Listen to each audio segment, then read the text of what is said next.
Hey, Coach, what's up? How are you? Nothing big. Yeah, and hey guys, and Joe Hunk was trying to still talk to me about the snow. I said I had 10 years of snow in Chicago. If I don't ever see another snowflake in my life, I'm good. Yeah. You ever feel the wind whipping off Lake Michigan? Oh God, just don't even get into that.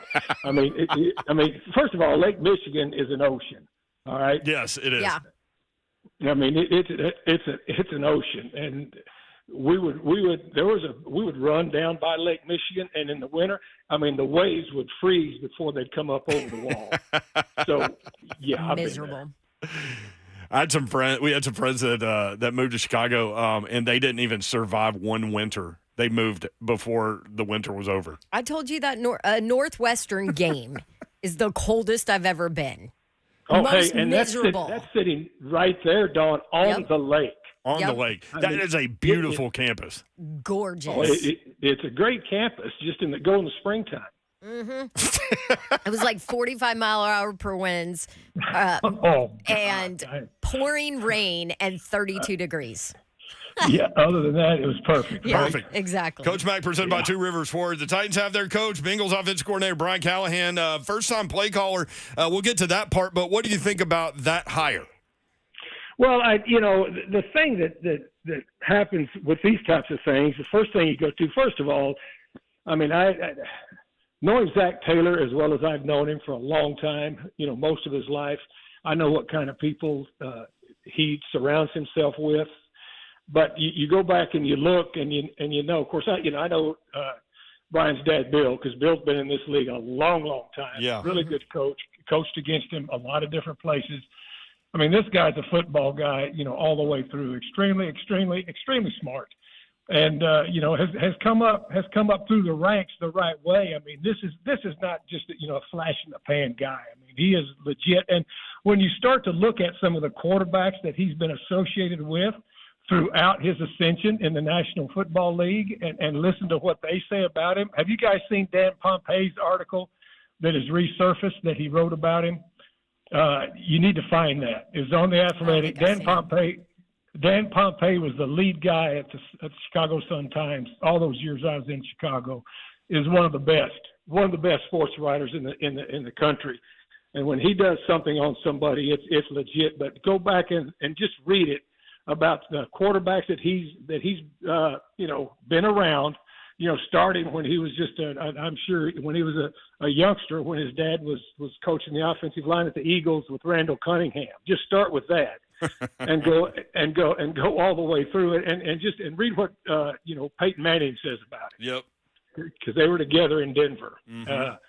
So those types of things mean something, and especially in quarterback rooms when you're a quarterback coach, because quarterback room is the smallest room in the building when you're meeting, and plus you're dealing with dudes when you're in the quarterback room. So yeah, I'm excited about this. I'm excited, and I think that what they've done, and especially when you start reading today, what Jim Wyatt put out, the statement that the club put out, the delineation of the division of how everybody's going to work together. Yep. And what it is. Oh yeah. I mean, that's organization, and that's what you're looking for. Isn't it that whole, I mean, I know Miss Amy had said, listen, I'm going to let the structure of decision making and all that be known when I'm ready. And then answered that and addressed it basically position by position and all of that, and exactly what everybody would be overseeing. Isn't it pretty typical of what goes on in an NFL franchise as far as kind of power and chain of command and all of that? Yeah, but let me tell you what's important about this is, and as I said, let me just take it back, and all I can lean on is all of my years of experience in this league through the various stages of my career. And when I went through, the 3 interviews that I did for a head coaching position in this league, those were part of the interview process. Those delineations of how everything was going to be decided. Here's what we're going to do as an organization. Here's who's in charge of what. Everybody answers to the owner. I mean, all lines point to the owner, but everybody is slotted in, but it was down so that there was never ever any misinformation about Exactly. who's in charge of what. Exactly. I want a funnel, and Rand is the tip of that, right? Like, so then he has the meetings with Amy. And let's just go ahead and throw this out here for people because we've had messages from people that she doesn't live here and all those things, and we hear that from time to time. I'm telling you right now, Miss Amy is fully involved in everything that's going on within that organization. She knows wants what's to know going on in her all of it. building. Now, she wants her people to do their jobs, but she wants to know about it. But you better believe that in capital letters. I promise you. Yeah. You better believe it. And so to me, and it was the ultimate. And I know that I say it and people pick up on it, but it's true. This was when it was asked, in the first meeting with Rand, what are the responsibilities are going to be. He said, we will put that out. And he and Amy and Chad and everybody involved in the upper management had been talking about they will lay this out. But this was a true just keep your powder dry moment. If the time is right, then you'll find out. And there's no hidden agenda there. And I like the fact that it was delineated and laid out so that you know exactly who's who. Yeah, and just because Rand has, control of the 53 and oversees the coaching staff and all of these things doesn't mean that there's not, communication between multiple people in terms of what the best decision, whatever those decisions are, right? Nobody acts interdependently in an NFL football office. Right, Nobody. like there's no authoritative dictatorship going on here. Well, the only, if you want to be honest, the only real authority is the owner. Yeah, that's true. Yep. Everybody else works for the owner. Coach and Mack, you work together for the owner, for the club, for the team. Coach Mack, presented by Two Rivers Ford. Coach, we've seen so many examples of, we were kind of rolling through some of these yesterday, of first-time play callers as head coaches, like that they get that role when they become a head coach. And Mike McDaniel down there, you mentioned Zach, like there are a lot of examples of that. How do you see that playing itself out with Brian Callahan? Well, I mean, I think he's ready for that. You can throw Sean McVay in there, throw Andy Reid in there. Yep. Andy Reid was a tight end coach when he got the head job at the Eagles. That's a hell of an example, huh? That one worked out okay. But I mean, it's the truth. Yeah. And so so what it is, I mean, it depends on the individual, but to me, when you're doing it, especially in this day and age, it is not uncommon. And I mean, it's not like Brian Callahan has not been around putting game plans together and also doing strategy on game day. Right.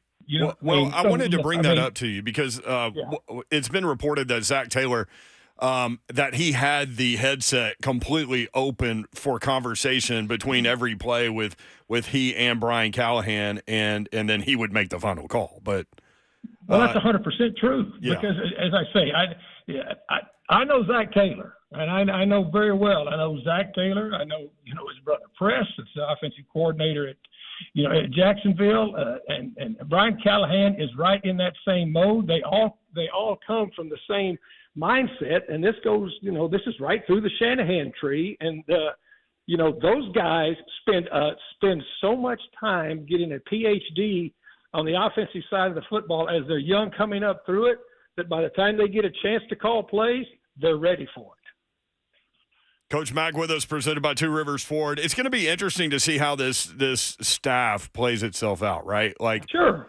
As an offensive-minded guy, I think it's the perfect – we've talked about this in the process. Like, I thought it was a perfect move to keep the continuity with a young quarterback that you think is your franchise quarterback, as opposed to, reshuffling offensive coordinators every other year, whatever that might look like. On the defensive side of the ball, maybe it's an attractive situation for some really talented defensive coordinators around the league to come in and maybe Brian Callahan says, look, man, you've got the defense. I'll be over here.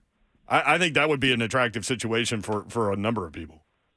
Well, I mean, it's an attractive situation for a lot of reasons, but you're right. And this now, and again, he didn't wait till he got a job to start having ideas about who he wanted to hire. And let me just say this: Rand Carthon is as connected as anybody in this league. You know how connected I am. And I'm just telling you, Rand Carthon knows to a lot of depth the who's who in this league. And Brian Callahan does too, because he's had a lot of time, and especially I'll go back again with his dad, who's one of the most respected at what he does. Look, this league may seem like it's very big, but guys, it's a small circle. It's a small circle of people, and you know who's who. So to your point, it absolutely is. It's a very, very attractive job, and it's going to be very, very I'm looking forward to seeing how this pieces all together for his staff. Dewey Cheatham and Howe on YouTube says, Coach Mack for defensive coordinator. Yeah, Coach Mack's done with that stuff. Right? Coach Mack had a great career and loved every minute of it. But guess what Coach Mack is right now? Loves every minute of what I'm doing. So, again, as I said, Coach Mack has been there, has done that, loved every second of it, and it's afforded me the opportunity to do this now that I love. So, thanks, Dewey, Cheatham, and Howe, but no thanks. It enables you to have the freedom to go do Coach Mack things whenever you want to. Yeah. I can do so much Coach Mack stuff now that Shiano, I love doing. I know exactly what you use, Dawn.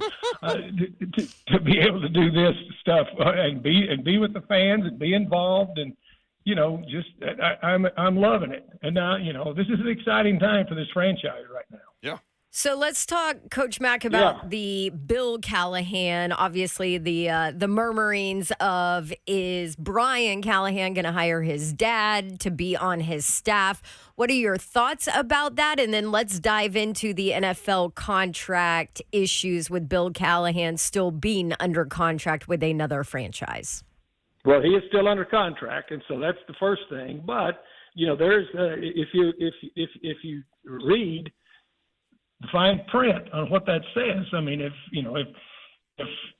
you're offered a coordinator position, well, then it gets a little bit more clear as to what you can do. But the way it defines a coordinator position, it's pretty tight. It can't be any, because what people were doing, and the reason the genesis of this new rule is people were offering co-coordinators and running game coordinators and this and that, and they said no. But now, if you are a true coordinator on one side of the ball and you run all the meetings, you don't have to call the plays, but you have to run all the meetings, then you can do it. Boy, that would make a lot of sense. Let's go ahead and get Mike Munchak back here, too. That's where you pulled that, Mayor. Okay. Let's get Mike Munchak back in here, too, Coach, while we're at it.